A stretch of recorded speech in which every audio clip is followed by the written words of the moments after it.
અમરેલી જિલ્લામાં આગામી 26 એપ્રિલના રોજ યોજાનારી પહેલી જિલ્લા પંચાયત 11 તાલુકા પંચાયત અને 6 નગરપાલિકાઓની ચૂંટણીને અનુલક્ષીને પોલીસ તંત્ર હરકતમાં આવ્યું છે।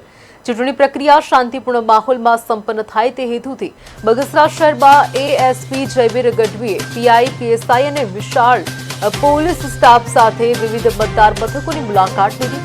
બગસરા નગરપાલિકાના 29 મતદાન બૂથ વિસ્તારમાં પોલીસ દ્વારા ફૂટ પેટ્રોલિંગ અને નિરીક્ષણ કરવામાં આવ્યું। ઉલ્લેખનીય છે કે નગરપાલિકાના 1 થી 7 વોર્ડમાં 28 ઉમેદવારો વચ્ચે જંગ ખેલાશે, ત્યારે મતદારો કોઈપણ પ્રકારના ભય વગર મતદાન કરી શકે તે માટે પોલીસ તંત્ર દ્વારા લોખંડી બંદોબસ્તની તૈયારીઓ કરવામાં આવી છે।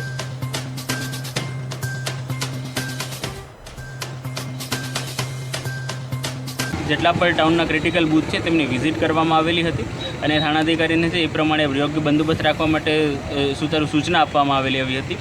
એ સાથે સાથે ચૂંટણી શાંતિપૂર્ણ રીતે પતે એ માટે પોલીસની જે તૈયારીઓ છે એનું અવલોકન કરવામાં આવેલું હતું અને હાલમાં બધી તૈયારીઓ છે જેના લીધે ચૂંટણી શાંતિપૂર્ણ રીતે કમ્પ્લીટ થઈ શકે।